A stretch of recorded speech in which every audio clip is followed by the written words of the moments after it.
Who is it? It's Jimmy Richardson, Mr. Bishop. Oh, very well, Jimmy. Wait just a moment.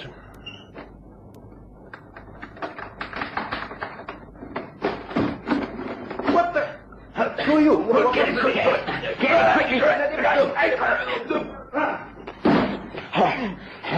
Chloroform, quickly. Don't make so much noise. Get him. It's all right, I got him. And he got lost. Yes, easy now. That's it. Good. Good, he's out. We've got him.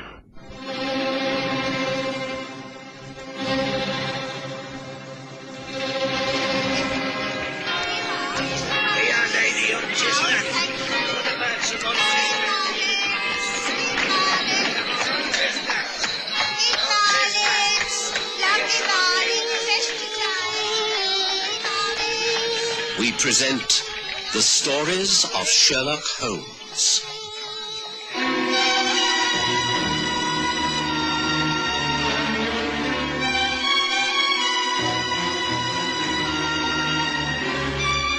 The Missing Inventor.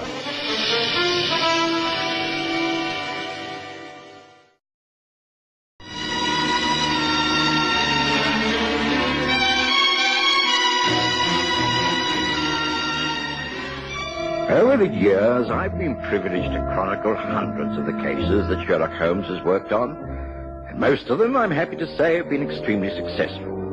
A few have been failures, and many so secret that Holmes has strictly forbidden me to write even the briefest account of them. But as the years pass and the names of the people involved fade from importance, and the events become forgotten reports in the yellowing pages of newspapers, Holmes has relaxed his rules and allowed me to give an accurate account of how his influence and authority has actually changed the policies of many high officials.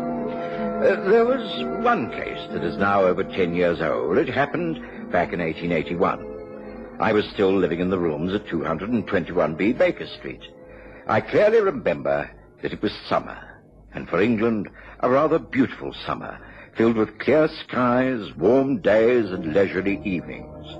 But Holmes was rather bored, and, as always in these circumstances, he scanned the newspapers for any sort of unsolved crime.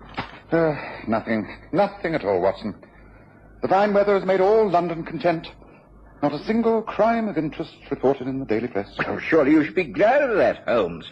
No law-abiding citizen can actually want a crime to happen. No, of course not, but the average person can give vent to his feelings in various ways. He can read books of violence and murder, adventure stories where the hero does things he dare not do himself. He can go to the theatre and rid himself of the emotions of anger and hatred. Unfortunately, I am unable to do that. I have to remain apart, to be analytical, dispassionate. I need something real to occupy my mind, not some fictional fantasy. That's why the only thing in this evening's paper that interests me is the so-called agony column, the personal cry for help. For instance, listen to this. It says here, "Colin, please come back. I forgive you and I am truly sorry, Florence." Now, that's human drama, if you like. Now, there's another here. The gentleman who helped an elderly lady to a hansom cab on Tuesday the 15th in Regent Street, please answer this box number where he will hear something to his advantage. Or even better still, what about this one? "All is well with higher clergy. Await instructions, Seabird." Now, doesn't that stir the imagination, Watson? Can you work out what those messages mean in terms of human relationships? No, I can't. But, well, we approach life from different angles, Holmes.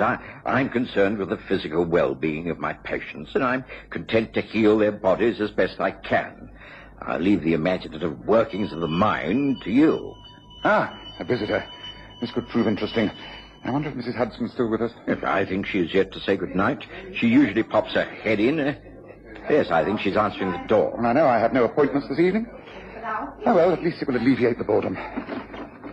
Oh, excuse me, Mr. Holmes. A young gentleman to see you, sir. He says it's an urgent matter, but he ain't got no appointment. Have you the time? All the time in the world, Mrs. Hudson. Show him in, please. Yeah, right, sir. This way, please. Thank you. Thank you very much. I must beg your pardon. This is an intrusion, but I do need your help. You are Sherlock Holmes? At your service. This is my friend and colleague, Dr. John Watson. How do you do? Whatever it is you have to say may be said in front of him. We work together on most of my cases. Please do sit down. I see that you have walked here. You must be fatigued in this hot weather. Place your jacket over that chair. Feel free to smoke your pipe if you wish. Oh, thank you. Now, what is it that you're so anxious to talk to me about? Is it something connected with your past in the merchant navy, or your present job, which is to do with explosives? Good heavens, Mr. Holmes. I was told that you were swift to deduce things, but how do you know all this about me? I know very little about you, except that you walk like a seaman, that you have a tattoo mark from Australia on your right forearm, and that while your hands are well kept, suggesting that you do not indulge in manual work, the hairs on both hands and arms have been recently scorched. Those type of burns are usually associated with experiments with some form of gunpowder. Are you perhaps a scientist of some sort? Well, I'm amazed at your perception. Yes, I am. My name is Jimmy Richardson. I've had quite a checkered career, which did include a long stint at sea. I've always been interested in chemical and explosive research. At the moment, I work for Mr. Giles Bishop in his experimental workshop at Twickenham. I've been with him for a little over a year now, and, well, it's because of him that I'm here. You see, Mr. Bishop is an inventor, quite a brilliant one. He's been perfecting a new type of gun. If he succeeds in selling the invention, it could revolutionize modern infantry warfare. He was to have given a demonstration next week. Everything has been going splendidly, and we are both sure of success. But, well, you see, Mr. Bishop has simply disappeared. Disappeared? Yes, without trace. We were due to carry out final tests at the workshop yesterday afternoon. I arrived, let myself in with my key, and did some paperwork while waiting for him. He didn't arrive. I worked until 10 o'clock and then packed up and went home. I thought some technical matter arising from his negotiations with the War Office might have delayed him. Well, I woke early this morning and was once again at work before him. When he didn't arrive by 10 o'clock, I once again locked up and went round to his lodgings. The landlady, Mrs. Craddock, said he hadn't been seen since the previous evening. His bed was not slept in. He must have been missing for 2 days, and I'm at my wit's end. I don't know what could have happened to him. You've been to the police? No, I think the very nature of Mr. Bishop's work indicates that I should stay away from the police. Frankly, Mr. Holmes, I'm worried that someone is after our new invention. In the hands of a foreign power, it could have a devastating effect upon our military position in many parts of the world. You have evidence that the secrets of this new gun have been leaked abroad? No evidence at all. I've made a complete check of the workshop. All the equipment is intact. All the relative papers are safely under lock and key. Nothing is missing. I would know if there was. It's all untouched exactly as it should be for our demonstration. And then you're worried for Mr. Bishop personally? Yes. He's a wonderful man. It would be much more to the advantage of a foreign power to kidnap him and force all the knowledge from him than it would be to simply take the gun and its secrets. Please, won't you help to try and trace what has happened to him? It is far more important than I've been able to explain. I know that Mr. Bishop would not go off at this crucial time without letting me know what he was doing. He must have been abducted, forced away against his will. It's an urgent matter, Mr. Holmes. Please say that you will help.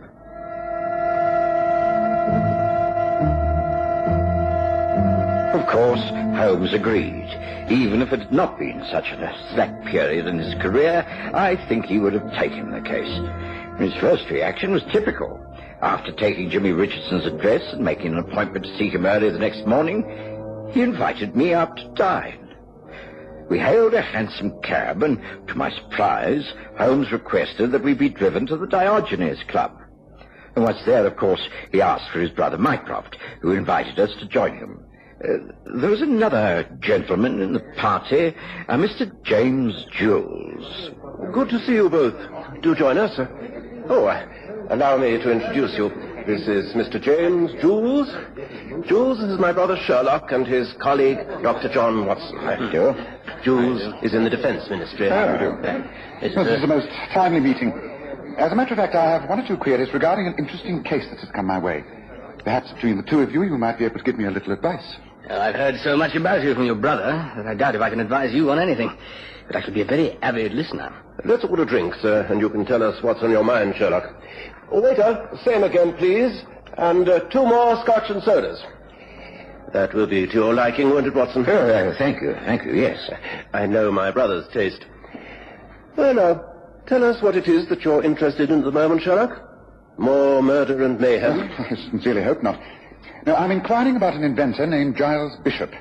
I believe he's recently been in touch with the War Office. I'd like to check up on him. Jules will tell you more than I can. Although I do know the name, of course. Giles Bishop. Yes, I know him. Bit of a crank. Comes up with all manner of ideas. some of them might work, but they're very extreme. As a matter of fact, he's got an application in for a demonstration regarding some newfangled invention. Wants to sell it to an armaments firm. Can only do so if the defense boys recommend it. I can tell you here and now the chances are very slim. Of course, one has to have experiments in all fields in order to get progress. But frankly, I'd say Bishop's simply far too visionary. Lots of our people think he's as mad as a hatter. What's your interest in him, Holmes? Well, I'm not quite sure. I should very much like to meet him. But he seems to be out of town at the moment. Ah, a good thing, if you ask me. Won't be bothering us every 5 minutes. I'd say whatever your problem is, you'd be well advised to forget it. Ah, here are the drinks. Your very good health, gentlemen.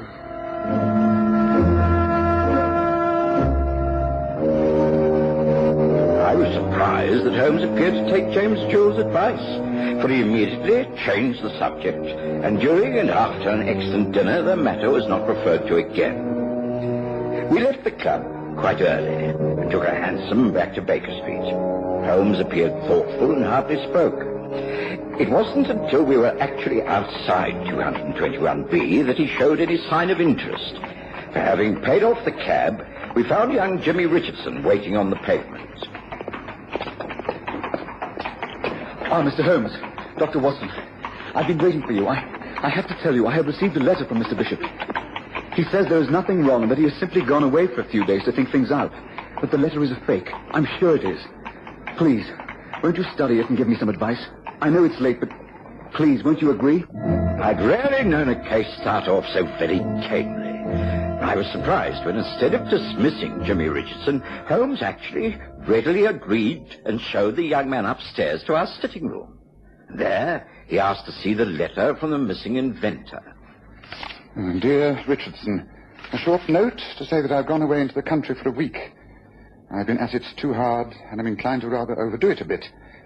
I want you to clearly understand that there is nothing to worry about. I will see to everything when I return.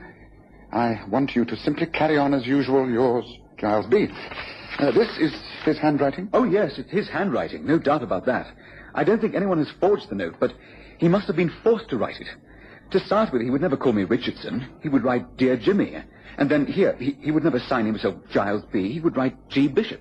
Yes. Also, I take it that he's a very educated man. Oh, yes, most learned. And yet he has split 3 infinitives in one short note. Yes, I think you must be right. The note is deliberately couched in this way to arouse suspicions and put us off the track. Did this come through the post? Yes, here, the envelope. See, you can just make out the postmark. Richmond, Surrey. Do you think that I should get in touch with the police after all, Mr. Holmes? Get them to alert the Richmond squad with a description of Mr. Bishop? No, I don't. If this letter was written under duress, then it would not be posted in an area where we can trace it back. Yes, I think I shall start from quite the opposite end. It's late now. There's nothing more we can do tonight. But first thing tomorrow morning, I should like you to take Watson and me to Mr. Bishop's lodgings. That is where we shall start. Now, shall we agree to meet at 7 o'clock here for an early breakfast? Jimmy Richardson was right on time the next morning, and Holmes, who had spent a good 20 minutes in deep thought over the agony columns of the morning papers, served him breakfast with no mention of his plans for the day. We took a cab and drove to Giles Bishop's lodgings. They were on the top floor of a terraced house in St. Margaret's Avenue, Spring Grove. Mrs. Mabel Craddock received us with genteel disapproval. Of course, you may see the rooms, although I consider it quite unnecessary.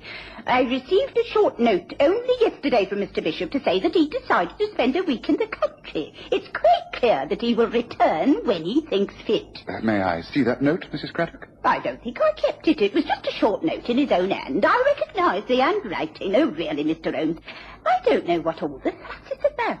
This way, please, up the stairs. Mr. Richardson, you've been here before as Mr. Bishop's guest. Would you like to show these gentlemen the way? Yes, of course. I'd be obliged if you would make sure everything is neat and orderly when you come down. I would not like Mr. Bishop to feel his belongings had been disturbed in any way. I assure you that we shall not interfere. It's simply the fact that we wish to find out exactly where Mr. Bishop has gone. It is very important, a matter regarding his work. Oh, I see. One other point. When precisely did you last see Mr. Bishop? When he retired for the night 3 nights ago, he went to his rooms. I heard nothing. But he must have changed his mind and gone out again. For the next morning, he had gone. His bed had not been slept in, you see. He must have decided to pack and leave that night. it rather odd as the front door was still bolted. He must have let himself out the back way. I was a little disturbed at first, but of course the note he sent was put everything all right. Up those stairs. I shall be waiting for you when you come down, when you finish. Thank you, Mrs. Craddock. Please follow me. So, she had a note as well. I wonder what clues Mr. Bishop left, hoping that she would realize all was not well. I'm afraid Mrs. Craddock isn't the type to understand subtleties. No, in here.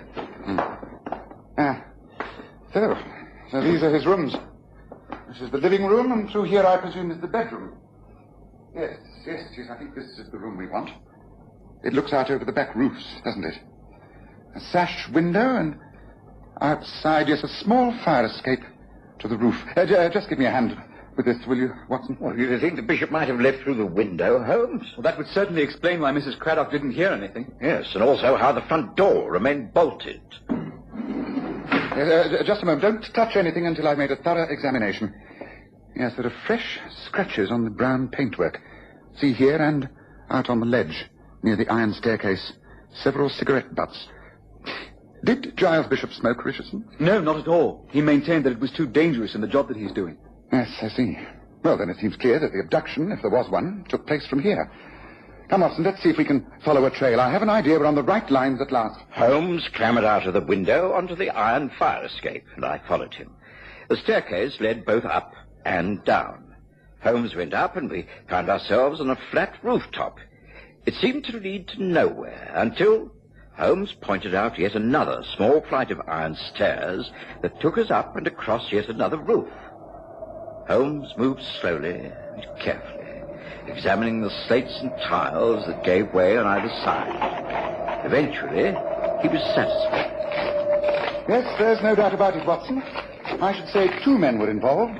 They carried or dragged our man across this space on the roof, and then... And then what, Holmes? Having got him up here, what the devil did they do? Well, there's only one explanation. Look, down there. See that roof? Yeah, large glass fanlight. Holmes? Is it possible that they took me through there? That's the only explanation. Well, what should we do? Climb down there and break in? No, I think that would be a little premature. No, Watson. We must spend the rest of the day making preparations. I must get in touch with Mycroft once again and visit a few newspaper offices. And then tonight, with the aid of Mrs. Craddock's back door key, we get into the house, come up here, and it is then that we break through that fanlight. Come, let's go back the way we came. And not a word of this to anyone, not even Jimmy Richardson.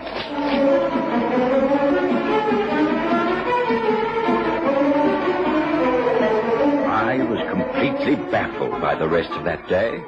When I saw Holmes, he was either hurrying in or out of our rooms at Baker Street. He seemed tireless. But I knew him well enough to recognize that he'd formed a theory and was working upon it. That evening, at about 9 o'clock, we once again took a cab and made our way to Spring Grove. The house we're about to burgle is owned by Mr. Harold Kestrel, Watson. He works as head of the Essex Arsenal. Now, does that not mean something to you? I suppose frankly, no. The Essex Arsenal supplies government arms of various types on contract to the Defence Ministry. Now, surely there must be a connection with Kestrel and the Bishop's new invention. Yes, now that makes sense. Now, you may have noticed that I've been taking a great interest in the agony column of the newspapers. Do you remember one insertion? It read in the morning paper, "All is well with higher clergy, Seabird." Now, surely that can easily read, "All is well with Bishop Kestrel." By Joe, Holmes, that's clever. Thank you. And there was a reply to that insertion. It read, "Seabird, take care of clergy, money ready, 2 J's. But you think a ransom is about to be paid? No, I don't. Now, let me read you tonight's message. It is, "Clergy dangerously ill. Call 10 tonight. Knock 3 times with money and instructions. Seabird." Oh, heavens, you think they're about to kill a man? No, Watson. It's a trap. A trap I laid by myself. You see, I placed that insertion. If I'm right, we shall clear the whole matter up in just 1 hour. Here is St. Margaret's Avenue. Good. It won't be long now, Watson.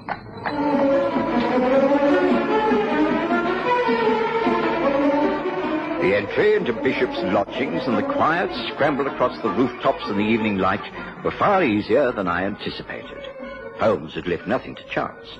We had ropes, lanterns, and rubber-soled shoes. It was only a matter of minutes before we found ourselves on the rooftop of the house owned by the man Kestrel. Holmes reached into his pocket and produced a gun. There. Now, you see, Watson, there's a light on. Being a fan light, there can be no curtain. Careful now, let me go first. Yes, I can see. Yes, we're right. There's a man lying on the bed. He seems asleep. And another sitting in a chair beside him. Well? How the devil do we get down there? There's only one way, Watson.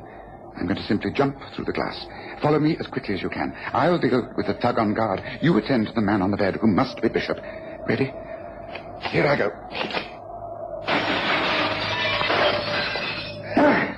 All right. Stand there with your hands over your head. Who are you? Now, what's this all about? Not to sound, or you're a dead man. Watson. It's all right, Holmes. I'm with you. Tend to Bishop. Very well. But this man's drugged, Holmes. He's still alive. And I can't wake him. Don't try. Wait. Listen.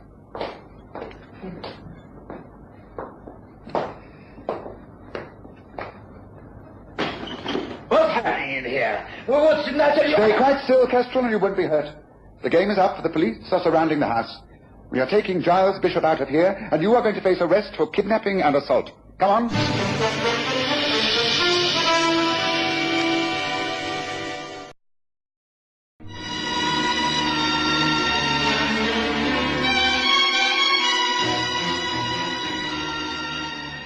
After that, events happened at a remarkable speed.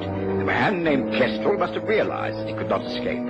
He refused to make a statement, wisely waiting for his lawyer to advise him. Holmes left me to take care of Bishop, and at gunpoint, forced Kestrel and a man called Woods downstairs. They didn't have long to wait before... Open it, Kestrel, and don't make a false move. Very well. Kestrel, what's wrong with Bishop? Why? We've caught the big fish at last. Come in, James Jules. Mycroft, bring the police in. The case is over. Well done, Sherlock. This way, man. This way. This way. Be careful.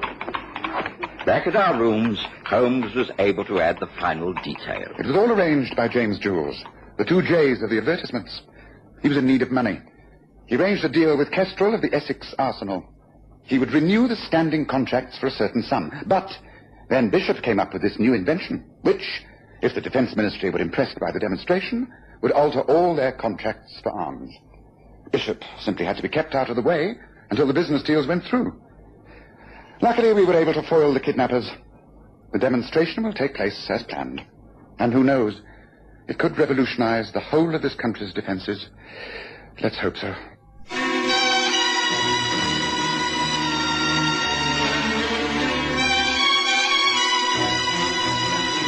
Listen again next Sunday to The Stories of Sherlock Holmes, with Graham Armitage as Holmes and Kerry Jordan as Dr. Watson.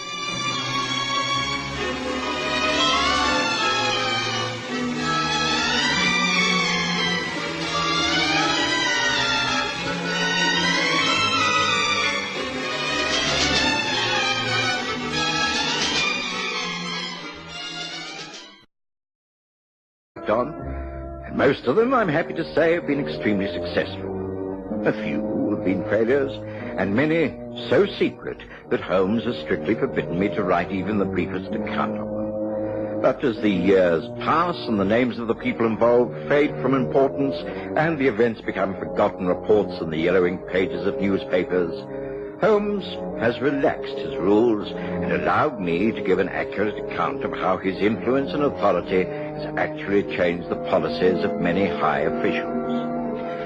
There was one case that is now over 10 years old. It happened back in 1881. I was still living in the rooms at 221B Baker Street. I clearly remember that it was summer, and for England, a rather...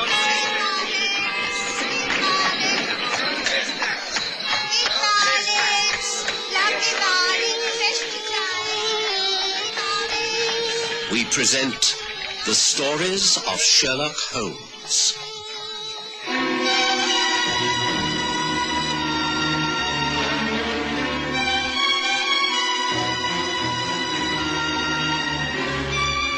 The Missing Inventor.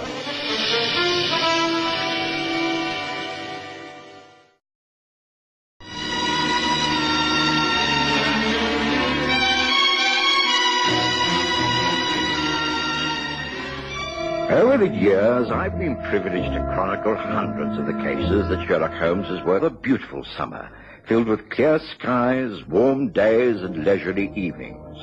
But Holmes was rather bored, and, as always in these circumstances, he scanned the newspapers for any sort of unsolved crime. Nothing at all, Watson. The fine weather has made all London content. Not a single crime of interest reported in the daily press. Oh, surely you should be glad of that, Holmes. No law-abiding citizen can actually want a crime to happen. No, of course not. But the average person can give vent to his feelings in various ways. He can read books of violence and murder, adventure stories where the hero does things he dare not do himself. He can go to the theatre and rid himself of the emotions of anger and hatred. Unfortunately, I am unable to do that. I have to remain apart. Who is it? It's Jimmy Richardson, Mr. Bishop. Oh, very well, Jimmy. Wait just a moment.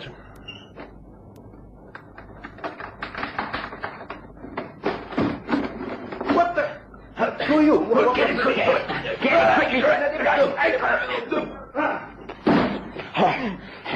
Chloroform quickly. Don't make so much noise. Get him. It's all right, I got him. And he got lost. Yes, easy now. That's it. Good. Good, he's out. We've got him.